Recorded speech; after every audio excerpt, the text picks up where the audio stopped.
আজকে আমাদের ইসলামী দলগুলো পর্যন্ত তারা এখন গণতন্ত্র নিয়ে মাতোয়ারা। তারা বলছেন যে যত দ্রুত সম্ভব নির্বাচন দিয়ে গণতন্ত্র প্রতিষ্ঠা করতে পারলেই দেশে নাকি শান্তি আসবে। যদি আমরা ইসলামী খেলাফতের তুলনা করতে পারি, তুলনা করতে যাই, তাহলে আমরা বুঝতে পারবো ইসলামী খেলাফত অন্যান্য সমস্ত রাষ্ট্র বিনিময়ের জন্য যত রকম মতবাদ আবিষ্কৃত হয়েছে, সমস্ত মতবাদের উপরে ইসলামী খেলাফত শ্রেষ্ঠত্ব অর্জন করেছে। সম্মানিত উপস্থিতি, আমরা কেন ভয় পাচ্ছি, আমরা কেন হীনবল হচ্ছি? আজকে আমার আলোচনার বিষয় এটাই যে ইসলামী খেলাফত প্রাসঙ্গিক কিনা আজকের যুগে। একজন নেতার একটা বড় গুণ হচ্ছে ধৈর্য। 2 নম্বর গুণের কথা আল্লাহ বলছেন ওয়াকানু বিআয়াতিনা ইউকিনুন, এবং যখন তারা আমার আয়াতের উপর বিশ্বাসী হয়েছিল, যখন তারা ঈমানদার হয়েছিল। ইসলামী খেলাফত ব্যক্তিকে স্বীকৃতি দেয়, ব্যক্তির উপার্জনকে স্বীকৃতি দেয়, কিন্তু ব্যক্তিকে অবশ্যই যাকাত দিতে হবে এবং তাকে ওসর দিতে হবে, এতেও কোনো বাধা নেই। এই জাতীয়তাবাদের আবিষ্কারের মাধ্যম দিয়ে মানুষে মানুষে হানাহানি, মানুষে মানুষ পরস্পর দূরত্ব তৈরি করে দেওয়া হলো। একই মুসলিম হওয়া সত্ত্বেও আমি হয়ে গেলাম ইন্ডিয়ান, আমি হয়ে গেলাম বাঙালি, আমি হয়ে গেলাম পাকিস্তানি। আমি এখন পরিচয় দিচ্ছি আমি বাঙালি, আমি ইন্ডিয়ান, আমি মুসলিম, এই পরিচয়টা আমার বের হচ্ছে অনেক পরে। গণতন্ত্রের আবিষ্কারই হয়েছে, গণতন্ত্রের প্রচলনই হয়েছে যেন কখনো রাষ্ট্র ব্যবস্থায় কোনো ধর্মের কোনো জায়গা যেন না থাকে। আহলে হাদিস আন্দোলন বাংলাদেশ, আসুন পবিত্র কুরআন ও সহিহ হাদিসের আলোকে জীবন গড়ি। আলহামদুলিল্লাহ, আলহামদুলিল্লাহি রাব্বিল আলামিন, ওয়াল আকিবাতু লিল মুত্তাকিন, ওয়াসসালাতু ওয়াসসালামু আলা আশরাফিল আমবিয়াই ওয়াল মুরসালিন নবিয়িনা মুহাম্মদ ওয়া আলা আলিহি ওয়া সাহবিহি আজমাইন ওয়া মান তাবিআহুম বিইহসানিন ইলা ইয়াউমিদ্দিন। আম্মা বা'দ, ফাআউযু বিল্লাহি মিনাশ শাইতানির রাজীম। বিসমিল্লাহির রহমানির রহিম। হুয়াল্লাযী আরসালা রাসূলাহু বিল হুদা ওয়া দীনিল হক লিইয়ুযহিরাহু আলাদ দীনি কুল্লিহি ওয়ালাউ কারিহাল মুশরিকুন। وعن المقداد بن الأسود رضي الله تعالى عنه قال سمعت رسول الله صلى الله عليه وسلم يقول لا يبقى على ظهر الأرض بيت مدر ولا وبر إلا أدخل الله كلمة الإسلام بغير بعز عزيز أو ذل ذليل إلى آخر الحديث. رواه أحمد بإسناد صحيح.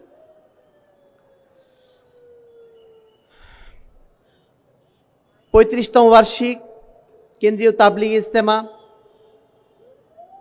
আহলে হাদিস আন্দোলন বাংলাদেশ কর্তৃক আয়োজিত আজকের ইজতেমার সম্মানিত সভাপতি,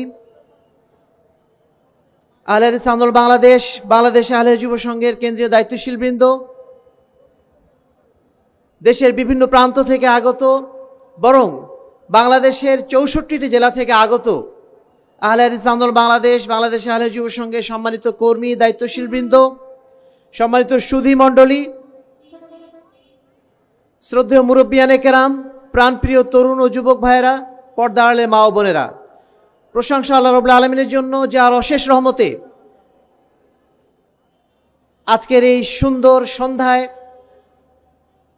শুধু সুন্দর সন্ধ্যায় বললেই হবে না, গতকাল দুপুর থেকে আলহামদুলিল্লাহ পবিত্র কোরআন এবং সহিহ হাদিসের এই আলো ছড়ানোর মারকাজে এসে পবিত্র কোরআন এবং সহিহ হাদিসের আলো ছড়ানোর এই ঝান্ডাকে বলিষ্ঠ করার জন্য আমরা নওদাপাড়ার এই প্রাঙ্গণে এসে উপস্থিত হতে পেরেছি। যে আল্লাহ রাব্বুল আলামিন আমাদেরকে এই সুযোগ দানে ধন্য করেছেন, যিনি আমাদেরকে সুস্থ রেখে, নিরাপদে রেখে আজকের অনুষ্ঠানে যোগদানের সুযোগ দান করেছেন, তার উদ্দেশ্যে আমরা অন্তঃস্থল থেকে আরও একবার শুকরিয়া আদায় করছি। আলহামদুলিল্লাহ। দরুদ ও সালাম বর্ষিত হোক শেষ নবী আহমদ মুস্তফা মুহাম্মদ মুস্তফা সাল্লাল্লাহু আলাইহি ওয়াসাল্লামের প্রতি, যার আদর্শকে সমাজের বুকে বাস্তবায়ন করার জন্যই, যার আদর্শকে সমাজের প্রতিটা কোনায় কোনায় ছড়িয়ে দেওয়ার জন্যই আমাদের আজকের এই আয়োজন। সম্মানিত উপস্থিতি, আজকে আমরা যখন এই আলোচনা করতে দাঁড়িয়েছি, আমি স্মরণ করছি ঠিক 1 বছর আগেই এই মঞ্চে ঠিক এই সময় একটা বিষয় আমার আলোচনা দেওয়া ছিল, সেটি হচ্ছে ইসলামী খেলাফতের প্রয়োজনীয়তা। আজকে 1 বছর পরে দাঁড়িয়ে গত বছর যেটা ছিল একদম স্বপ্নের জায়গায়, আজকে সেই জায়গাটাতে এসে মনে হচ্ছে যে না, আলহামদুলিল্লাহ, স্বপ্ন এক সময় বাস্তবায়নের পথ অবশ্যই আল্লাহ রাব্বুল আলামিন কোনো না কোনো পথ দিয়ে বের করে দেবেন ইনশাআল্লাহ। গত 5 আগস্টে যে ঘটনা ঘটলো, তার একদিন আগেও আমাদের কি কল্পনায় ছিল এ ধরনের কোনো ঘটনা ঘটতে পারে? আল্লাহ রাব্বুল আলামিন চাইলে কি না পারেন? তুতিল মুলকা মান তাশা ওয়া তুইজ্জু মান তাশা ওয়া তুযিল্লু মান তাশা। আল্লাহ রাব্বুল আলামিন যাকে চান তাকে ক্ষমতা দিতে পারেন, যাকে চান তার কাছ থেকে ক্ষমতা কেড়ে নিতে পারেন। এই ক্ষমতা একমাত্র কার কাছে আছে? আমরা কি এই বিশ্বাসটা করি? এই বিশ্বাসের জায়গাটা আমাদের এতটাই দুর্বল হয়ে গেছে যে এখন আমরা ইসলামী খেলাফত নামটা শুনলেই মনে করি এটা এই যুগের কথাবার্তা না, এটা হচ্ছে 1400 বছর আগের কথাবার্তা। এই সমস্ত কথাবার্তা এখন আর চলে না। অথচ আল্লাহ রাব্বুল আলামিন দেখিয়ে দিলেন, আল্লাহ রাব্বুল আলামিন চাইলে এমন ব্যক্তিকেও ক্ষমতায় নিয়ে আসতে পারেন যেই ব্যক্তি একদিন আগেই আদালতে ঘুরে ঘুরে বেড়াচ্ছিলেন, যার কোনো দিশা ছিল না, তিনি বাংলাদেশে আসলে গ্রেফতার হবেন এই আশঙ্কা নিয়ে ঘুরে বেড়াতেন। সেই ব্যক্তিকে আল্লাহ রাব্বুল আলামিন ক্ষমতা হাতে ধরে দিয়ে দিলেন। এটাই তো বাস্তবতা। আল্লাহ রাব্বুল আলামিন চাইলে যা খুশি করতে পারেন। আল্লাহ রাব্বুল আলামিন যদি চান এই মুহূর্তে বাংলাদেশে কি ইসলামী খেলাফত প্রতিষ্ঠিত হওয়া সম্ভব নয়? সম্মানিত উপস্থিতি, আমরা কেন ভয় পাচ্ছি? আমরা কেন হীনবল হচ্ছি? আজকে আমার আলোচনার বিষয় এটাই যে ইসলামী খেলাফত প্রাসঙ্গিক কিনা আজকের যুগে। আজকের যুগে ইসলামী খেলাফতের কথা বলাটা কতটুকু যুক্তিসঙ্গত, এই বিষয়ে আমি সংক্ষিপ্ত কথা বলার প্রয়াস পাবো। আমার তৌফিক ইল্লা বিল্লাহ। সম্মানিত উপস্থিতি, প্রথম কথা যেটা আমি বলতে চাইব, সারা বিশ্বব্যাপী রাষ্ট্র পরিচালনার জন্য যতগুলো মতবাদ আবিষ্কার হয়েছে, সেই সমস্ত মতবাদগুলোর সাথে যদি আমরা ইসলামী খেলাফতের তুলনা করতে পারি, তুলনা করতে যাই, তাহলে আমরা বুঝতে পারবো ইসলামী খেলাফত অন্যান্য সমস্ত রাষ্ট্র বিনিময়ের জন্য যত রকম মতবাদ আবিষ্কৃত হয়েছে, সমস্ত মতবাদের ওপরে ইসলামী খেলাফত শ্রেষ্ঠত্ব অর্জন করেছে। ইসলামী খেলাফতই শ্রেষ্ঠ খেলাফত, ইসলামী খেলাফতই শ্রেষ্ঠ রাষ্ট্র ব্যবস্থা। কারণ এটা আল্লাহর দেওয়া রাষ্ট্র ব্যবস্থা, এটা কোনো মানুষের দেওয়া রাষ্ট্র ব্যবস্থা নয়। সেটাই আমরা প্রমাণ করে দেখাতে চাই। এই বিশ্বের শুরু থেকে রাষ্ট্র ব্যবস্থা মূলত ছিল এক নায়কতান্ত্রিক। একজন ব্যক্তি রাষ্ট্র চালাতেন এবং তার কথা সবাই শুনত। বছর পর বছর, হাজার হাজার বছর ধরে এই রাষ্ট্রীয় নিয়মই চলমান। এখনো পর্যন্ত বিভিন্ন দেশে আছে রাজতন্ত্রের নাম দিয়ে যে এক নায়কতন্ত্রগুলো এখনো রয়েছে, সেগুলো এখনো চলমান রয়েছে। যেমন ফেরাউনের শাসন, শত শত বছর ধরে সে শাসন কার্য চালিয়ে গেছে, একাধিক ক্রমে চালিয়ে গেছে। সে যা বলতো সেটাই ছিল আইন। সে মনে করতো আমি যেটা বলবো সেটাই আইন, আমি যেভাবে রাষ্ট্র চালাবো সেভাবে চলবে। জনগণের মতামতের কোনো তোয়াক্কা তাদের ছিল না। তারা জুলুম করতে কোনো ধরনের পরোয়া করতো না, এবং তারা যদি কোনো অন্যায় করত, সেই অন্যায়ের প্রতিবাদ করার মতো সাহস সাধারণ মানুষের ছিল না। তার কারণ তাদের হাতে ছিল অ্যাবসলিউট পাওয়ার। তারা আল্লাহকে তো মানতই না। তারা আল্লাহকে না মানার কারণে তারা মনে করতো আমরা সর্বে সর্বা, আমরা যা করব সেটাই ফাইনাল।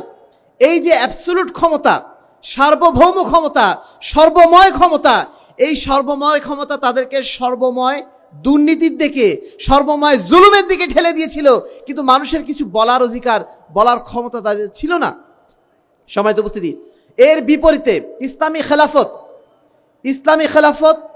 ইসলামী খেলাফত কখনো এক নায়কতান্ত্রিক নয়। এর কারণ হচ্ছে ইসলামী খেলাফতে সার্বভৌম ক্ষমতার অধিকারী একমাত্র কে? আল্লাহ রাব্বুল আলামিন। তিনি বিধানদাতা, তিনি রাষ্ট্রের মূল পরিচালক, এই অর্থে যে তার বিধান অনুযায়ী রাষ্ট্র চলবে। আর এই কারণে একটা ইসলামী রাষ্ট্রে, একটা ইসলামী খেলাফততান্ত্রিক রাষ্ট্রে কখনোই একজন শাসক এক নায়ক হতে পারেন না। তিনি কখনোই স্বেচ্ছাচারী হতে পারেন না, তিনি কখনোই জুলুমবাজ হতে পারেন না। যদি তিনি প্রকৃত অর্থে ইসলামের অনুসারী হয়ে থাকেন, ইসলামে যদি তার একমাত্র অনুসরণীয় বিধিবিধান হয়, আদর্শ হয়, তাহলে তার দ্বারা কখনো জুলুম হওয়া সম্ভব নয়। তিনি কখনো এক নায়কতান্ত্রিকভাবে, স্বেচ্ছাচারীভাবে শাসন চালাতে পারেন না। কারণ আল্লাহ বলে দিয়েছেন, আলা আল্লাহুল খালকু ওয়াল আমরু, নিশ্চয় আল্লাহ রাব্বুল আলামিন এই পৃথিবীকে সৃষ্টি করেছেন। এই পৃথিবী পরিচালনা করার দায়িত্ব, এই পৃথিবী পরিচালনা করার মালিকানা একমাত্র তারই। ওয়াকুলিল হাক্কু মির রব্বিকুম ফামান শাআ ফালিউমিন ওয়া মান শাআ ফালিয়াকফুর। হক আসে শুধুমাত্র আল্লাহর পক্ষ থেকে, সত্য আসে শুধুমাত্র আল্লাহর পক্ষ থেকে। যার ইচ্ছা সেটা সে গ্রহণ করুক, যার ইচ্ছা সেটা পরিত্যাগ করুক বা অস্বীকার করুক, তাতে আল্লাহর কিচ্ছু যায় আসে না। সম্মানিত উপস্থিতি, একজন ইসলামী খেলাফতে যিনি শাসক হবেন, খলিফা যিনি হবেন, তিনি হবেন আমানতদার। তিনি মূলত শাসক নন, তিনি হবেন আমানতদার। তিনি একজন দায়িত্বশীল ব্যক্তি। তিনি কখনো নিজেকে মনে করতে পারবেন না যে আমি হচ্ছে রাজা, আমি সর্বময় ক্ষমতার অধিকারী, এ কথা বলার সুযোগ তার নেই। আল্লাহ রাসূল সাল্লাল্লাহু আলাইহি ওয়াসাল্লাম বলছেন, আলা কুল্লুকুম রাইন ওয়া কুল্লুকুম মাসউলুন আন রাইয়াতিহি, তোমাদের প্রত্যেকেই দায়িত্বশীল এবং তোমাদের প্রত্যেককেই স্ব দায়িত্ব সম্পর্কে জিজ্ঞাসা করা হবে। তারপর আল্লাহ রাসূল বলছেন, ফাল ইমাম আল্লাযী আলান নাস রাইন ওয়া মাসউলুন আন রাইয়াতিহি, যেই ব্যক্তিকে আল্লাহ রাব্বুল আলামিন নেতা হিসেবে নিয়োগ করেছেন, যাকে দায়িত্বশীল হিসেবে নিয়োজিত করেছেন, তার কাজ হচ্ছে জনগণের প্রতি তার দায়িত্ব পালন করা, জনগণের প্রতি তার দায়িত্বটা পালন করা। ওহুয়া মাসউলুন আন রাইয়াতিহি, এবং সে জনগণের প্রতি সঠিকভাবে দায়িত্ব পালন করেছে কিনা সে জবাবদিহিতা তাকে আল্লাহর কাছে করতে হবে। সে কখনো অ্যাবসলিউট পাওয়ারের অধিকারী হতে পারে না। আর এ কারণে ইসলামী খেলাফতে কেউ কখনো একনায়কতান্ত্রিক বা একনায়ক হতে পারে না, স্বেচ্ছাচারী হতে পারে না। সম্মানিত উপস্থিতি, শুধু তাই না, ইসলামী রাষ্ট্রের খলিফা যিনি হবেন, তিনি শুধুমাত্র তার বাবা খলিফা ছিলেন বলেই তিনি খলিফা হবেন এই সুযোগ নেই। তাকে অবশ্যই যোগ্য হতে হবে, তাকে অবশ্যই আমানতদার হতে হবে, তাকে অবশ্যই প্রকৃত অর্থে ইমানদার হতে হবে। আল্লাহ বলছেন, ওয়াজা আল্লাহ মিনহুম আইম্মাতান ইয়াহদুনা বিআমরিনা লাম্মা সাবারু ওয়া কানু বিআয়াতিনা ইউকিনুন, আমি তাদেরকে নেতা বানিয়েছিলাম, অর্থাৎ ইহুদিদের কথা বলা হচ্ছে, বনী ইসরাঈলের কথা বলা হচ্ছে, আমি তাদেরকে নেতা বানিয়েছিলাম আমার নির্দেশ অনুযায়ী দেশ পরিচালনা করার জন্য। লাম্মা সবর, কখন? যখন তারা সবর করেছিল, ধৈর্য ধারণ করেছিল। একজন নেতার একটা বড় গুণ হচ্ছে ধৈর্য। 2 নম্বর গুণের কথা আল্লাহ বলছেন, ওয়াকানু বিআয়াতিনা ইউকিনুন, এবং যখন তারা আমার আয়াতের উপর বিশ্বাসী হয়েছিল, যখন তারা ইমানদার হয়েছিল। একজন নেতাকে অবশ্যই ইমানদার হতে হবে। ইসলামী খেলাফতে যিনি খলিফা হবেন তাকে অবশ্যই প্রকৃত অর্থে ইমানদার হতে হবে, প্রকৃত মুমিন হতে হবে। সেই সাথে তাকে অবশ্যই খেলাফত পরিচালনার জন্য, রাষ্ট্র পরিচালনার জন্য অবশ্যই যোগ্য হতে হবে। কোনো অযোগ্য ব্যক্তির ক্ষমতা নেই, সুযোগ নেই তিনি ইসলামী খেলাফতের খলিফা হবেন। সম্মানিত উপস্থিতি, 2 নম্বর যেটা রাষ্ট্র ব্যবস্থা, এটা হচ্ছে আস্তে আস্তে আধুনিক যুগে ওই একনায়কতন্ত্রকে মানে পরিত্যাগ করার জন্য বা তার বিরুদ্ধে প্রতিবাদ স্বরূপ আরেকটা রাষ্ট্রীয় নিয়ম এসেছিল, তার নাম হচ্ছে আশ-শুয়ুইয়া বা কমিউনিজম, যেটাকে বলা হয় বাংলায় সমাজতন্ত্র।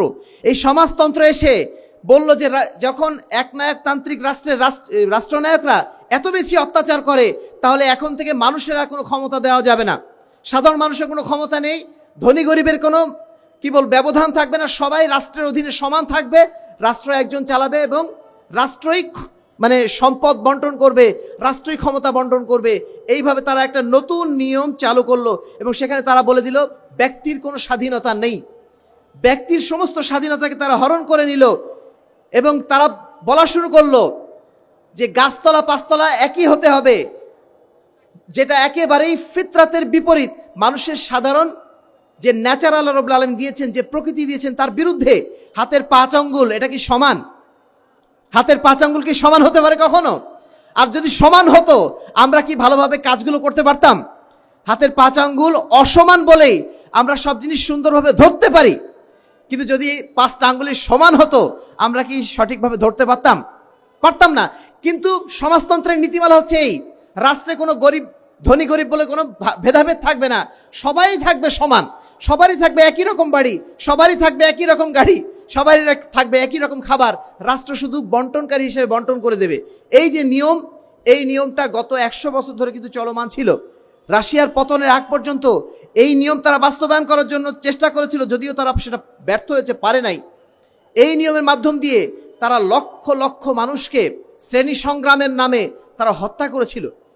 ফলশ্রুতিতে এই সমাজতন্ত্র এক সময় ব্যর্থ হয়ে গেছে। এর বিপরীতে ইসলামী খেলাফতের যে অবস্থান, ইসলামী খেলাফত মানুষের ব্যক্তিগত স্বাধীনতাকে স্বীকার করে নেয়। ইসলামী খেলাফত বলে দিয়েছে ইসলামী রাষ্ট্র ব্যবস্থাতে একজন ব্যক্তি তার ইচ্ছা মতো সে সম্পদ উপার্জন করতে পারবে, এতে রাষ্ট্র কোনো বাধা দেবে না।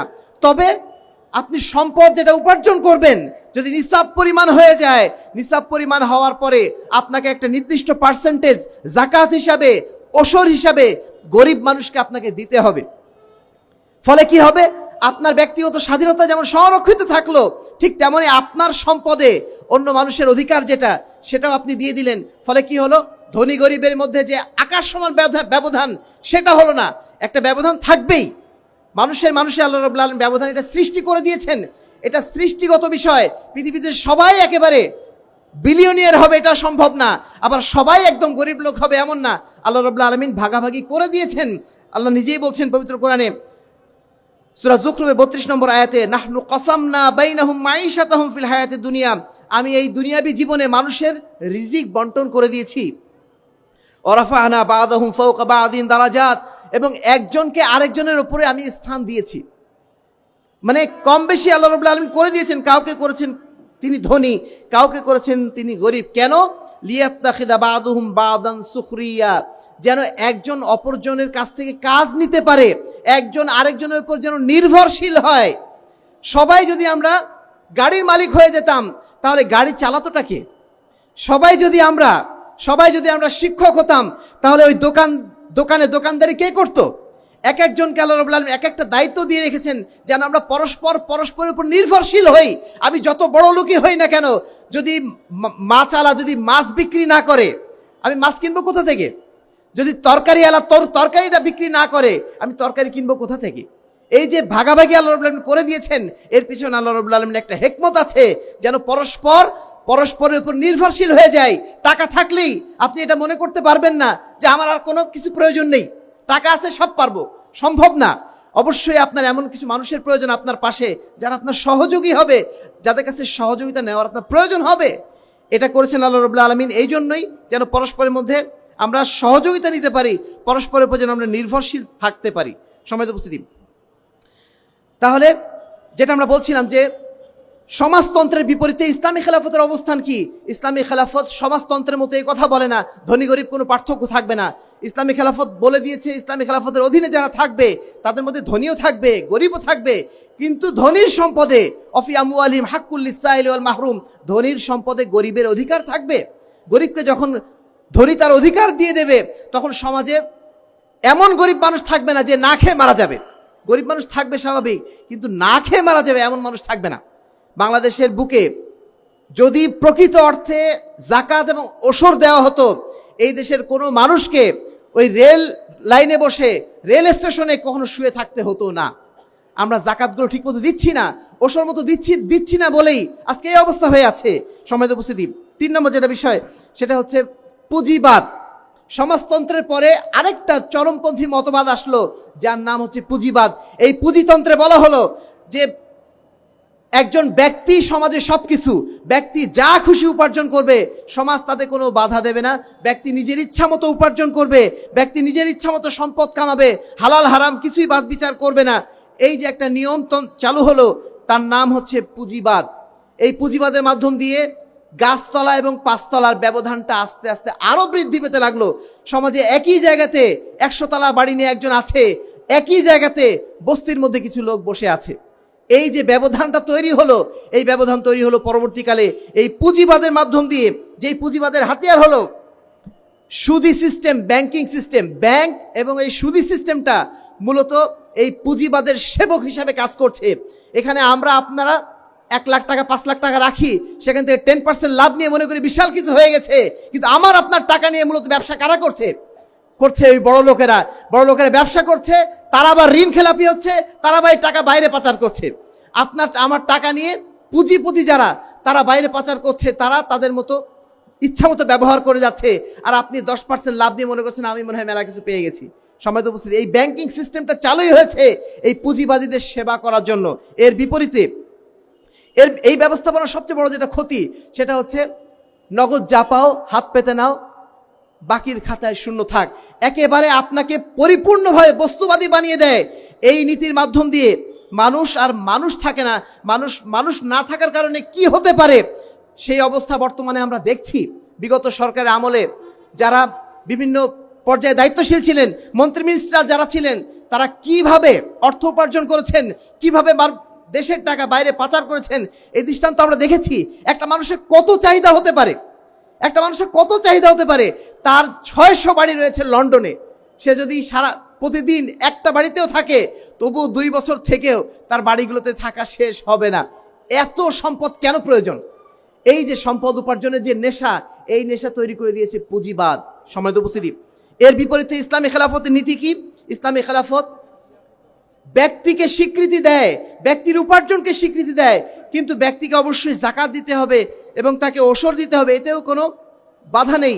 ব্যক্তির দায়িত্ব সমাজের প্রতি রয়েছে। পুঁজিবাদে ব্যক্তির কোনো দায়িত্ব সমাজের প্রতি নাই।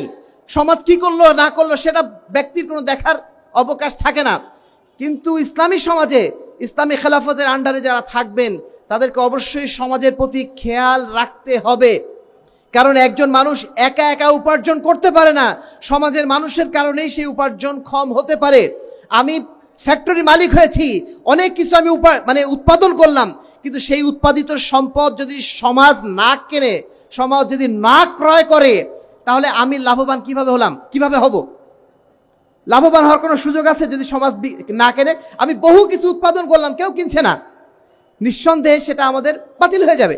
তাহলে সমাজের অবদান আছে কিনা একজন ধনীর পিছনে? অবশ্যই অবদান আছে, এবং অবদান আছে বলেই আল্লাহ রাব্বুল আলামিন তাকে আবার বলে দিচ্ছেন, সমাজের প্রতি তোমার দায়িত্বটা পালন করো। তুমি উপার্জন করেছো, সেখান থেকে একটা অংশ তুমি সমাজকে আবার দিয়ে দাও। ইসলাম এটাই বলে দিয়েছে, ইসলামী খেলাফত এটাই বলে দিয়েছে। ইসলামী খেলাফত বলে দিয়েছে তোমার রুজিটা অবশ্যই হালাল হতে হবে, হারাম হওয়া যাবে না। উপার্জন করো, ঠিক আছে, যত খুশি উপার্জন তুমি করতে পারো, কিন্তু তোমার উপার্জন যেন হারাম না হয়, অবশ্যই যেন সেটা হালাল হয়। তোমার উপার্জনের মধ্যে যেন সুদ না থাকে, তোমার উপার্জনের মধ্যে যেন কোনো প্রকার জুলুম না থাকে, তোমার উপার্জনের মধ্যে কোনো রকম প্রতারণা দুর্নীতি যেন না থাকে। ইসলাম আরো আমাদেরকে শিখিয়ে দিয়েছে ওয়াকফ করার নীতি শিখিয়ে দিয়েছে। ইসলাম আমাদের শিখিয়ে দিয়েছে কর্জে হাসানা দেওয়ার নীতি। এইভাবে ইসলামী খেলাফত আমাদেরকে একটা কল্যাণমূলক রাষ্ট্রের পথে, একটা কল্যাণমূলক সমাজ গঠনের পথে নিয়ে যায়। এর বিপরীতে যত মতবাদ রয়েছে পুঁজিবাদের মাধ্যম দিয়ে, একটা বড় জিনিস এখন আপনারা জানেন সবাই, বাংলাদেশের প্রত্যেকটা আনাচে কানাচে ছড়িয়ে পড়েছে ক্ষুদ্র ঋণ। ক্ষুদ্র ঋণের কথা আপনারা জানেন তো, তাই না? এই যে ক্ষুদ্র ঋণ, এটা হচ্ছে পুঁজিবাদের অন্যতম হাতিয়ার। আমাদের বর্তমান যিনি রাষ্ট্রের প্রধান আছেন, তিনি বাংলাদেশে এই ক্ষুদ্র ঋণ আবিষ্কার করে বা সারা বিশ্বে ছড়িয়ে দিয়ে তিনি নোবেল প্রাইজ পেয়েছেন বটে, কিন্তু নোবেল প্রাইজ পেয়েছেন কেন? পেয়েছেন এই কারণে তিনি মূলত পুঁজিবাদেরই সেবা করেছেন। আর এই কারণে পশ্চিমা বিশ্ব তাকে খুশি হয়ে এই নোবেলটা দিয়েছে। মূলত শান্তির জন্য দেয়নি, মূলত শান্তির জন্য দেওয়া এটা জাস্ট একটা ভেকটান, একটা ধোঁকা মাত্র। কিন্তু মূলত উদ্দেশ্য ছিল এই যে পুঁজিবাদের যেহেতু তিনি সেবা করেছেন, যেহেতু জনগণের পকেট থেকে, গরিব মানুষের পকেট থেকে টাকা বের করার একটা ভালো বুদ্ধি বের করতে পেরেছেন, এই কারণে তাকে শান্তিতে নোবেলটা দেওয়া হয়েছে। এর বিপরীতে ইসলামী খেলাফতের নীতি ছিল কর্জে হাসানা। আপনি কর্জে হাসানা দেন, এমনভাবে ইসলাম উৎসাহিত করছে, একজন মানুষকে যদি আমি দান করি 1 টাকা, আমি 10 গুণ পাবো আল্লাহর কাছে। আর যদি আমি কর্জে হাসানা দেই, কত গুণ? 18 গুণ। যদি আমি সাধারণ দান করি, আমি সওয়াব পাবো 10 গুণ, আর কর্জে হাসানা দিলে কত গুণ? 18 গুণ। কিভাবে ইসলাম উৎসাহিত করছে সমাজকে কল্যাণমূলক রাষ্ট্র ব্যবস্থার দিকে এগিয়ে নিয়ে যাওয়ার জন্য। সম্মানিত উপস্থিতি, 4 নম্বর যেটা বেশি, সেটা হচ্ছে জাতীয়তাবাদ।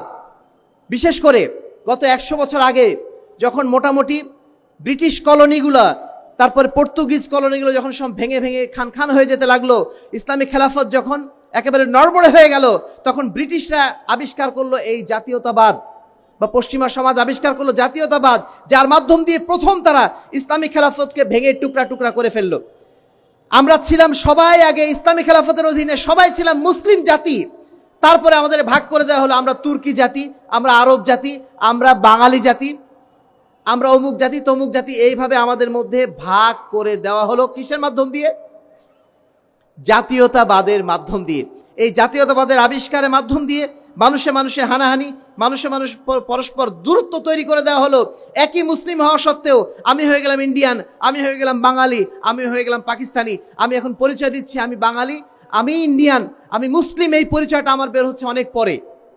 আমাদের রাজনীতিবিদরা পর্যন্ত এখন কি বলছেন, যারা ইসলামী রাজনীতি করেন তারা পর্যন্ত বলছেন যে সবার আগে আমরা মানুষ, তারপরে আমরা বাংলাদেশি, তারপরে মুসলমান। অথচ একজন মুসলমানের পরিচয়টা কি? সবার আগে কি তার পরিচয়? মানুষ তো অবশ্যই, সে অবশ্যই মুসলিম, তারপরে বাঙালি, সবার আগে পরিচয়টা মুসলিম। এই পরিচয়টা আমাদের ভুলিয়ে দিয়েছে এই জাতীয়তাবাদের শিব। সম্মানিত উপস্থিতি, সর্বশেষ যে বিষয়টি, সেটি হচ্ছে আজকের সেই মহা আলোচিত গণতন্ত্র। যেই গণতন্ত্র নিয়ে আজকে সুবহানাল্লাহ ওয়া বিহামদিহি আজকে আমাদের ইসলামী দলগুলো পর্যন্ত তারা এখন গণতন্ত্র নিয়ে মাতোয়ারা। তারা বলছেন যে যত দ্রুত সম্ভব নির্বাচন দিয়ে গণতন্ত্র প্রতিষ্ঠা করতে পারলেই দেশে নাকি শান্তি আসবে। সম্মানিত উপস্থিতি, এই কথা যদি কোনো পশ্চিমারা বলতো, যারা ওই ধরনের শিক্ষা নিয়ে এসেছেন তারা যদি বলতো, কথা ছিল না। কিন্তু আজকে আমাদের ইসলামী রাষ্ট্র যারা প্রতিষ্ঠা করবেন, যারা ইসলামের পক্ষে কথা বলবেন, ইসলামী দল হয়ে সমাজে কাজ করছেন, তাদের মুখ দিয়ে যখন আমরা এই গণতন্ত্রের কথাটা শুনি, তখন সত্যি আমাদের আফসোসের আর শেষ থাকে না, আফসোসের আর সীমা থাকে না। কারণ এই গণতন্ত্রের আবিষ্কারই হয়েছে, গণতন্ত্রের প্রচলনই হয়েছে যেন কখনো রাষ্ট্র ব্যবস্থায় কোনো ধর্মের কোনো জায়গা যেন না থাকে। মূলত ধর্মনিরপেক্ষতাবাদকে প্রতিষ্ঠা করার জন্যই এই রাজনৈতিক সিস্টেম গণতন্ত্রকে নিয়ে আসা হয়েছে, যেখানে ধর্মের কোনো অবকাশ নেই। এখানে স্পষ্ট বলেই দেওয়া হচ্ছে জনগণই সার্বভৌম ক্ষমতার অধিকারী, জনগণ যেটা বলবে সেটাই হবে। আপনাকে ধোঁকা দেওয়া হচ্ছে এই বলে জনগণ যেটা বলবে সেটাই হবে। জনগণকে কতক্ষণ জিজ্ঞেস করা হয়? 5 বছর পর 5 মিনিট একটা ভোট দিয়ে আসলেন, ওটাই হচ্ছে আপনার অধিকার। এর বাইরে আপনার কি অধিকার আছে? বিগত সরকারের আমলে এত যে জুলুম করে গেল, আপনারা কি বলতে পেরেছেন? কিছু বলতে পেরেছেন? আপনাদের কি কথা শোনা হয়েছে? কিচ্ছু শোনা হয়নি। আগামীতে যে সরকার আসবে সেই সরকার আপনাদের কথা শুনবেন মনে করেছেন? একই সিস্টেম। এই সিস্টেমের অধীনে আগে যেটা হতো, একটা দলের বা একজন ব্যক্তির যেটা তন্ত্র ছিল, একনায়ক তন্ত্র, সেটা এখন হয়ে গেছে একটা দলের তন্ত্র। যেই দল ক্ষমতা আসবে সেই দলের তন্ত্র সেখানে বাস্তবায়িত হবে। আমার আপনার জনগণের কোনো কথা ভাবার তাদের কোনো সময় নেই। কিন্তু আপনাকে ধোঁকা দেওয়া হচ্ছে যে জনগণের শাসন আমরা প্রতিষ্ঠা করছি। কারণ ওই যে আপনি 5টা মিনিট খরচ করেছেন ভোট দিতে, যে ওই 5টা মিনিটের দাম আপনাকে দিতে হচ্ছে বাকি 5 বছর। সেই দাম আপনার চুকিয়ে আর শেষ করা যাচ্ছে না। আপনার একটা কথাও আর পরবর্তীতে শোনা হচ্ছে না। আপনি তখন আবার অপেক্ষায় বসে আছেন, আবার কখন 5 বছর পরে আবার সুযোগ আসবে, এই সরকারকে আমরা উল্টাই দেব। আপনি বারবার এই উল্টানোর কাজই করতে থাকবেন। একজন আসবে, আরেকজন যাবে, আপনার উপর জুলুমটা চলমানই থাকবে। সম্মানিত উপস্থিতি, এই গণতন্ত্রের এই ধোঁকা থেকে আমার আপনার সতর্ক হওয়ার সময় এখনো যদি সময় আমাদের না আসে, আমরা জানি না আর কবে আসবে আমাদের। এই গণতন্ত্রকে যদি আমরা এক কথায় ব্যাখ্যা দেই, তাহলে ব্যাখ্যাটা হচ্ছে এই গণতন্ত্র হচ্ছে একটা ধোঁকাতন্ত্র, যেটাকে বলা হয় এই government ruled by the fraud for the fraud. আর কি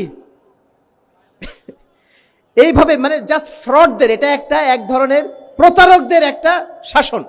এটা কোনো জনগণের শাসন নয়, বা ইসলামের শাসন তো প্রশ্নই আসে না। সম্মানিত উপস্থিতি, এর বিপরীতে ইসলামী খেলাফত যেটা বলে দিয়েছে, ইসলামী খেলাফতে এই ধরনের ধোঁকাবাজির কোনো জায়গা নেই। ইসলামী খেলাফত স্পষ্টভাবে বলে দিয়েছে, ইসলামী খেলাফত যেটা বলে দিয়েছে যে জনগণ সার্বভৌম ক্ষমতার অধিকারী না, সার্বভৌম ক্ষমতার অধিকারী একমাত্র কে? আল্লাহ রাব্বুল আলামিন। তিনি হচ্ছেন রাষ্ট্রের বিধিবিধান প্রণয়নের জন্য, তিনি হচ্ছেন মূল মানে সত্তা, এবং তার পক্ষ থেকে মানুষ বা জনগণের পক্ষ থেকে একজন ব্যক্তি তিনি নেতা নির্বাচিত হবেন। কিন্তু তার দায়িত্বটা কেমন? আল্লাহ রাসূলের ভাষায় সাকিউল কওম আখিরুহুম শুরবান, যিনি জনগণকে পানি পান করাবেন, তিনি সবার শেষে নিজে পানি পান করবেন। সবার আগে জনগণকে পানি পান করাবেন, সবার শেষে নিজে। মানে সাইয়্যিদুল কওম খাদেমুহুম, যিনি কওমের নেতা হবেন তিনি হবেন কওমের খাদেম, তিনি শোষক হওয়ার কোনো সুযোগ নেই। আজকের গণতন্ত্রে যারা আসছেন তারা সবাই শোষক হয়ে যাচ্ছেন। আজকের আয়নাঘর কারা তৈরি করেছে? আমার আপনার ভোটে নির্বাচিত সরকারই আমার আপনার উপরে এই জুলুমটা করেছে, এই আয়নাঘর তারা বানিয়েছে। ইসলাম এই শোষক হওয়ার কোনো সুযোগ কোনো রাষ্ট্রপ্রধানের জন্য রাখে নাই। ইসলাম নেতৃত্ব নির্বাচন করে কোনো পাগলকে দিয়ে না। এখন আমাদের সার্বজনীন ভোটাধিকার দেওয়া হয়, 18 বছর পর থেকে সবাই দিতে পারবে। সে যদি পাগল হয়, সে যদি মূর্খ হয়, সে যদি একেবারে চূড়ান্ত রকম অজ্ঞ হয়, সেও যে ভোটের মালিক, বিশ্ববিদ্যালয়ের ভিসিও একই ভোটের মালিক। ইসলাম এই ধরনের পাগলামির নীতির মধ্যে নেই। ইসলাম বলে দিয়েছে এমন একদল ব্যক্তি নেতা নির্বাচন করবেন যারা হচ্ছে আহলুল হাল্লে ওয়াল আকদ, যারা নিজেরাই জ্ঞানী ব্যক্তি, জানেন কারা সমাজকে নেতৃত্ব দিলে সমাজটা সুন্দর চলবে। আমরা পৃথিবীর সমস্ত ক্ষেত্রে জ্ঞানী ব্যক্তির মাধ্যম দিয়ে নির্বাচন করে থাকি, কিন্তু শুধুমাত্র রাষ্ট্র পরিচালনার মতো এই গুরুত্বপূর্ণ জায়গায় আমরা এখানে কোনো জ্ঞানী ব্যক্তির সাহায্য নেই না। সেখানে আমরা 18 বছর পর থেকে সার্বজনীন ভোটাধিকার দিয়ে রেখেছি। সম্মানিত উপস্থিতি, ইসলাম এই ধরনের পাগলামিকে সাপোর্ট করে না। ইসলাম শূরা ভিত্তিক, পারস্পরিক আলোচনা ভিত্তিক এবং জ্ঞানী ব্যক্তিদের নির্বাচনে নির্বাচিত ব্যক্তিকে আমির হিসাবে নিয়োগ করার জন্য বলে। সর্বশেষ ইসলাম কোরআন এবং সুন্নাহর ভিত্তিতে সংবিধান প্রণয়নের কথা বলে, কারণ কোরআন এবং সুন্নাহ হচ্ছে এমন বিধান যেই বিধান সরাসরি আল্লাহর পক্ষ থেকে আগত। আল্লাহ বলছেন ওয়াতাম্মাত কালিমাতু রাব্বিকা সিদকাও ওয়া আদলা। আল্লাহ রাব্বুল আলামিনের পক্ষ থেকে যে বিধান এসেছে সেই বিধান দুইটা দিক দিয়ে পরিপূর্ণ। একটা হচ্ছে সততা, আর আরেকটা হচ্ছে ন্যায় বিচার। আল্লাহর বিধানে কোনো প্রকার অন্যায়ের সুযোগ নেই, আল্লাহর বিধানে কোনো প্রকার অসততার সুযোগ নেই। আর এই কারণেই আল্লাহর বিধান দিয়ে যেই শাসন প্রতিষ্ঠিত হয়, আল্লাহর বিধান দিয়ে যে রাষ্ট্র প্রতিষ্ঠিত হয়, সেই রাষ্ট্রে কখনো জুলুম হতে পারে না, সেই রাষ্ট্র কখনো দুর্নীতি হওয়ার কোনো সুযোগ নেই। সম্মানিত উপস্থিতি, আমি আলোচনার শেষ লগ্নে চলে এসেছি। ইসলামী খেলাফত প্রতিষ্ঠার জন্য আহলে হাদিস আন্দোলনের তরিকাটা কি, আহলে হাদিস আন্দোলনের প্রস্তাবনাটা কি? আমরা যেটা চাই যে একজন এমন আমিরকে নিয়োগ করা হোক যিনি দক্ষতার ভিত্তিতে, যিনি তার আমানতদারিতার ভিত্তিতে, যিনি তার দিনদারিতার ভিত্তিতে নির্বাচিত হবেন। আজকে আপনারা বলবেন যে নির্বাচন ছাড়া ক্ষমতায় কিভাবে আনবো আমরা? নির্বাচন ছাড়া আমাদের ডক্টর ইউনূসকে এখন ক্ষমতায় কারা নিয়ে আসলো? ডক্টর ইউনূস যে ক্ষমতায় আসছেন, আপনারা কি তাকে নির্বাচন করেছিলেন? কিভাবে আসলো? দেশের একদল মানুষ যারা মনে করেছেন তিনি এখন উপযুক্ত, তাকে সেভাবে নিয়ে আসা হয়েছে। ঠিক একইভাবে যেই দেশের মানুষ ডক্টর ইউনূসের মতো লোককে দেশের ক্ষমতায় বসাতে পারে, আমরা এই দেশে লক্ষ কোটি জনতা, তারা ইসলামের পক্ষে আমরা কথা বলছি। এই দেশে আমরা যদি আপনাদেরকে এক্ষুনি জিজ্ঞেস করি যে আপনারা কি এই দেশে ইসলামী রাষ্ট্র চান? এই দেশে কি আপনারা ইসলামী রাষ্ট্র চান? এই কথা যদি আপনাদের জিজ্ঞেস করি, আপনারা এখানে শতভাগ মানুষ হাত তুলবেন, তাই না? শুধুমাত্র এখানে না, সারা বাংলাদেশে আমরা যদি এই কথা জিজ্ঞেস করি, বাংলাদেশে 80% মানুষ হাত তুলবে যে আমরা ইসলামী রাষ্ট্র চাই। সবাই মিলে যখন আমরা চাচ্ছি, ওই সামান্য কয়েকজন মানুষের চাওয়ার কারণে ডক্টর ইউনূস যদি ক্ষমতায় যায়, আমরা দেশের 80% মানুষ এখন রয়েছে ইসলামের শাসনের পক্ষে, তাহলে কেন আমাদের মধ্য থেকে একজন ইসলামপন্থী ব্যক্তি, যিনি দিনদারিতায় অগ্রগামী, যিনি জ্ঞানের ক্ষেত্রে অগ্রগামী, তিনি কেন শাসক হতে পারবেন না? আমরা চাই এমন একজন আমির নিয়োগ করতে, এমন একজন শাসক নিয়োগ করতে, যিনি আমাদের মধ্য থেকে দিনদারিতার ক্ষেত্রে অগ্রগামী হবেন, যিনি ইসলামী শাসন ব্যবস্থা প্রতিষ্ঠা করবেন, এমন একজন আমির চাই। আমির নির্ধারণ হওয়ার পরে তিনি পার্লামেন্ট সদস্য নির্বাচন করবেন এবং শুরা কমিটি তিনি গঠন করবেন। শুরা কমিটির মাধ্যম দিয়েই পরবর্তী নেতৃত্বগুলো নির্বাচিত হবে এবং সেখানে কোনো এমপি ইলেকশন যেটা এখন হচ্ছে, এই সমস্ত এমপি ইলেকশন আমরা চাই না। মোহতারাম আমির জামাত বহুদিন আগে থেকে বলে আসছেন দল ও প্রার্থীবিহীন নির্বাচন ব্যবস্থা। আপনারা শুনে আসেননি? আমরা এই রাজনৈতিক দলগুলো চাই না। আপনারা কি চান? এই রাজনৈতিক দলগুলো মারামারিকে আপনারা দেখতে চান? আমরা এই সমস্ত ইলেকশন আর দেখতে চাই না। আমরা চাই এখানে সৎ এবং যোগ্য দায়িত্বশীল নির্বাচিত হোক, সৎ এবং দায়িত্বশীল নিয়োগ করা হোক। সেটা বিসিএস এর মাধ্যমে হোক না, সমস্যা কি? একজন এমপি নির্বাচন আমার কি দরকারটা কি? এইভাবে এত শত শত কোটি টাকা নষ্ট করে এমপি নির্বাচন করা। যদি একজন ডিসি সঠিকভাবে দায়িত্ব পালন করেন, এই জেলা যদি সঠিকভাবে চলে, আমাদের কোনো আপত্তি আছে? কি দরকার আমার এমপি? কি দরকার আমার এই চেয়ারম্যান, যে চেয়ারম্যান শুধুমাত্র এসেছেন এই দুর্নীতি করার জন্য, আমার আপনার টাকা নিয়ে পকেট ভারী করার জন্য যারা আসেন, তাদের কোনো প্রয়োজন আমাদের আছে? আমরা এই সমস্ত এমপি ইলেকশন চাই না। আমরা বারবার এই কথা বলে এসেছি। মোহতারাম আমির জামাত সেই শুরু থেকেই বলে আসছেন দল ও প্রার্থীবিহীন নির্বাচন ব্যবস্থা আমরা চাই। সম্মানিত উপস্থিতি, এখন আমাদের করণীয় কি? সর্বশেষ ইসলামী রাষ্ট্র ব্যবস্থা প্রতিষ্ঠার জন্য আমাদের প্রথম যেটা করণীয়, আমাদেরকে দাওয়াতি ময়দানে সক্রিয় হতে হবে এবং আপোষহীনভাবে কোনো রকম ছল চাতুরির আশ্রয় নেওয়ার কোনো প্রয়োজন নেই। এ কথা বলার দরকার নেই যে আমাদের একটা কল্যাণ রাষ্ট্র প্রতিষ্ঠা করতে হবে, আমার একটা এমন রাষ্ট্র প্রতিষ্ঠা করতে হবে যেখানে ন্যায় বিচার আছে। এই সমস্ত ভেগ টান ব্যবহার করা আমাদের দরকার নেই। আমাদের এখন স্পষ্ট ভাষায় বলা দরকার, এই বাংলাদেশের 90% মানুষ মুসলমান, এই বাংলাদেশের 83% মানুষ চায় এদেশে ইসলামী শরিয়া প্রতিষ্ঠিত হোক। অতএব আমাদেরকে এখন স্পষ্ট ভাষায় বলতে হবে, এই বাংলাদেশ হোক ইসলামী রাষ্ট্র পরিপূর্ণভাবে। এই দাওয়াতটা আমাদের সব জায়গায় পৌঁছে দিতে হবে। একজন সমকামী ব্যক্তি যদি সমকামিতার সেই লক্ষ্য পূরণ করার জন্য সে যদি শাহবাগের মোড়ে যেয়ে সে যদি মানববন্ধন করতে পারে, আমরা এত কোটি মুসলমান, আমরা কি ইসলামের পক্ষে আওয়াজ তুলতে পারবো না ইনশাআল্লাহ? সম্মানিত উপস্থিতি, আমরা সরকারের কাছে দাবি জানাতে চাই, ওই সমস্ত সেকুলার দলগুলোর কাছে আমরা দাবি জানাতে চাই, আপনারা যদি বিগত 16 বছরে একটা জুলুমবাদী শাসনের ক্ষেত্রেও আপনারা যদি চুপচাপ বসে থেকে সেটাকে যদি আপনারা গ্রহণ করে থাকেন, তাহলে ইসলামী শাসন ব্যবস্থা অন্তত পক্ষে আপনাদের একবার দেখা দরকার যে ইসলামী শাসন ব্যবস্থা আসলে সমাজটা কিভাবে চলে। এটা আপনাদের একবার দেখা দরকার। আমরা এই দাওয়াতটা প্রত্যেক সেকুলার দলের কাছেও পৌঁছে দিতে চাই, প্রত্যেক মানুষের কাছে আমরা পৌঁছে দিতে চাই। মক্কায় বসে, মদিনায় বসে ইহুদি খ্রিস্টানরা যদি আল্লাহ রসুলের শাসন মেনে নেয়, আপনারা এখানে মুসলমান হয়ে কেন একজন ইসলামী রাষ্ট্র প্রতিষ্ঠার জন্য যিনি কাজ করছেন তার পিছনে আপনারা কেন সমর্থন দেবেন না? এই দাওয়াতটাকে আমরা সেকুলার দলগুলোর কাছে পৌঁছে দিতে পারি না? আমরা সাধ্যমতো এই চেষ্টাটা করে যাব যেন আমরা প্রত্যেক জায়গায় এই দাওয়াতটা পৌঁছে দিতে পারি। প্রয়োজন আমরা ডক্টর ইউনূসকে বলতে পারি যে আপনি গণভোট দেন, আপনি এদেশের মানুষ আসলে নির্বাচন চায় নাকি ইসলামী রাষ্ট্র চায়, আপনি একটা গণভোট দেন।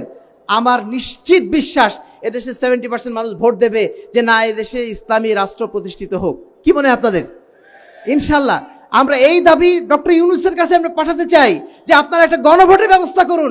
এদেশের মানুষ ইসলামী রাষ্ট্র চায় নাকি প্রচলিত এই সেকুলার রাষ্ট্র চায়, এটার পক্ষে একটা গণভোট দেন, তারপর দেখেন কি হয়। সম্মানিত উপস্থিতি, আমরা যারা ইসলামী দল রয়েছি তাদের প্রতি আমাদের যেটা দাবি, আমাদের যেটা বক্তব্য, আমরা আসুন অন্তত একটা পয়েন্টে ঐক্যবদ্ধ হই যে না, এদেশের শাসন ব্যবস্থা, এদেশের সংবিধান হোক আল কোরআন। এইটুকু অন্তত যদি আমরা ঐক্যবদ্ধ হতে পারি, বাকি সবগুলো সাইডে রাখলাম, একটা জায়গায় যদি ঐক্যবদ্ধ হতে পারি, তবুও ইনশাল্লাহ আমরা ইসলামী রাষ্ট্র গড়ার পথে অনেক দূর এগিয়ে যাব। কিন্তু দয়া করে এই গণতন্ত্রের কথা আর মুখে নিয়ে আসবেন না। এই কাজটা আমরা বলবো, আমরা অত্যন্ত দুঃখ পাই, কষ্ট পাই। আমাদের আহলে হাদিস ভাইদের মধ্যেও কিছু মানুষ তারা এখন গণতন্ত্রের পক্ষে উঠে পড়ে লেগেছেন। তারা মাওলানা আকরাম খান উদাহরণ নিয়ে আসছেন, তারা আল্লামা আব্দুল হাই কাফি আল কুরাইশির কথা তারা উপস্থাপন করছেন। তারা বলছেন তাকে স্টাডি করতে গেলে এতগুলো সেমিনারে উপস্থাপন করা লাগবে, অথচ তারা বুঝলেন না আল্লামা আব্দুল হাই কাফির রাজনীতিটা কি ছিল। আল্লামা আব্দুল হাই কাফি আল কুরাইশি তার জীবনের শেষ 12টা বছর তারজুমানুল হাদিস যখন তিনি প্রকাশ করছেন, কতগুলো তিনি আর্টিকেল লিখেছেন গণতন্ত্রের বিপক্ষে।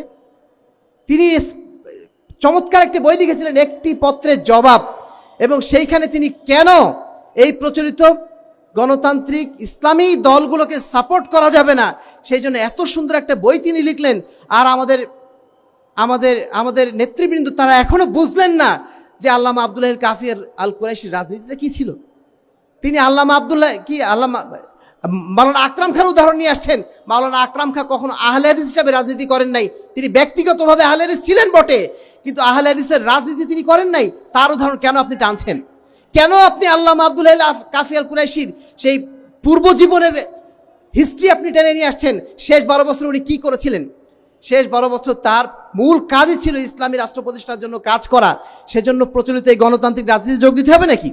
ইসলামী রাষ্ট্র প্রতিষ্ঠা করার জন্য আপনি আজকে যে প্রচেষ্টা চালাচ্ছি, মানুষ দুয়ারে দুয়ারে যে দাওয়াত দিয়ে যাচ্ছি, এর বাইরে আমাকে আবার যে প্রচলিত রাজনীতিতে নেমে গণতান্ত্রিকভাবে ন্যাশনাল অ্যাসেম্বলিতে যাওয়ার এই পথে আমাকে যেতে হবে, এটা আমাকে কে শিখালো, কে বলল? সম্মানিত উপস্থিতি, আমরা আহলুল হাদিস ভাইরা কমপক্ষে যেন এই বিভ্রান্তির মধ্যে না পড়ি। সর্বশেষ কথা হচ্ছে এই যে আজকে ইসলামিক খেলাফত বাদ দিয়ে অন্য যত সেকুলার সিস্টেম আছে, প্রত্যেক সিস্টেমের মূল কথা হচ্ছে ইবাদাতুল ইবাদ, মানুষের ইবাদত করা, মানুষের দাসত্ব করা। আর ইসলামিক খেলাফতের মূল কথা হচ্ছে ইবাদাতুল্লাহ, একমাত্র আল্লাহর ইবাদত করা। কালেমা লা ইলাহা ইল্লাল্লাহ হচ্ছে আমাদের কালেমা। এর বাইরে আমাদের কোনো কালেমা আছে? আমরা একমাত্র লা ইলাহা ইল্লাল্লাহ এই কালেমার অনুসারী, এই স্কুলের অনুসারী। এই স্কুলে যারা অনুসারী হয়েছেন, এই কালেমার যারা অনুসারী হয়েছেন, তাদের মুখে ইসলামী খেলাফত বাদ দিয়ে, ইসলামী রাষ্ট্র ব্যবস্থা বাদ দিয়ে অন্য কোনো রাষ্ট্র ব্যবস্থা, অন্য কোনো মতবাদ, অন্য কোনো আদর্শের কথা কখনো আসতে পারে না। এই আজকে আলহামদুলিল্লাহ বাংলাদেশের 64 জেলা থেকে আমাদের ভাইরা এখানে এসেছেন। আমরা আপনাদের প্রত্যেকের কাছে এই দাওয়াত, এই মেসেজ পৌঁছে দিতে চাই, আমরা যেন কোনো অবস্থাতেই, আমরা যেরকম শিরক এবং বেদাতের বিরুদ্ধে রুদ্র কঠোর, ঠিক তেমনি রাজনৈতিক ক্ষেত্রেও আমরা যেন কোনো শিরকের সাথে কখনো আপোষ আমরা না করি। আহলে হাদিসদেরকে বলা হয় তারা হচ্ছে দুনিয়ার বুকে হুররাসুদ্দিন, তারা দ্বীনের প্রতিরক্ষা দানকারী। আমাদের দায়িত্ব সবচেয়ে বেশি। আমরা যদি কোনো কথা বলতে না পারি, প্রয়োজনে চুপ থাকবো, কিন্তু একটা সেকেন্ড, একটা মুহূর্ত আমরা এই শিরকি তন্ত্রের পক্ষে কথা বলতে পারি না। শিরকি তন্ত্রের পক্ষে একটা মুহূর্ত আমরা দিতে রাজি নই। এ বিষয়ে আমরা যেন প্রত্যেকেই সুপ্রতিষ্ঠিত থাকি, আমাদের আকীদা যেন এই বিষয়ে মজবুত থাকে। যদি আমাদের কোনো ভাই এর সাথে জড়িয়ে যেয়ে থাকেন, ফিরে তো আসবেনই, এর পক্ষে যেন জীবনে কখনো একটা কথা উচ্চারণ না করেন। আমরা রাজি আছি ইনশাআল্লাহ? সবাই তো উপস্থিতি, আমার মনে হয় আমাদের মূল মেসেজটা আজকে আমরা পৌঁছে দিতে পেরেছি। মূল কথা হচ্ছে এই, আমরা এদেশের বুকে যে ইসলাম, এই দেশের বুকে যে রাষ্ট্র ব্যবস্থা চাই, সেই রাষ্ট্র ব্যবস্থা হতে হবে অবশ্যই ইসলামী রাষ্ট্র ব্যবস্থা। যদি সেটা কখনো বাস্তবায়ন নাও হয়, যদি আমি একাও থাকি, এই দাবি আমি করেই যাব। এই দাবির মাধ্যম দিয়ে ইনশাআল্লাহ আল্লাহ রাব্বুল আলামিন হয়তোবা কোনো একদিন এই বাংলাদেশে ইসলামী রাষ্ট্র প্রতিষ্ঠিত করবেন। আর যদি নাও করি, ইনশাআল্লাহ আল্লাহর কাছে আমি মুক্তি পেয়ে গেলাম। এই মুক্তি হচ্ছে আমার আসল মুক্তি। ওয়ালা তাহিনু ওয়ালা তাহজানু ওয়া আনতুমুল আ'লাউনা ইন কুনতুম মুমিনিন। তোমরা হীনবল হও না, তোমরা নিজেদেরকে নত করে ফেলো না।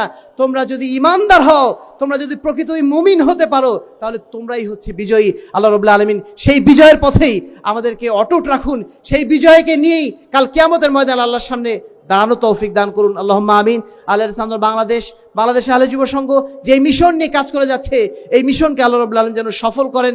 আমাদের প্রত্যেককেই যেন আল্লাহ রাব্বুল আলামিন ঈমানের উপরে, বিশুদ্ধ আমলের উপরে যেন টিকে থাকা তৌফিক দান করেন। আল্লাহুম্মা আমিন। ওয়া আখিরু দাওয়ানা আলহামদুলিল্লাহি রাব্বিল আলামিন। আসসালামু আলাইকুম ওয়া রাহমাতুল্লাহি ওয়া বারাকাতুহু।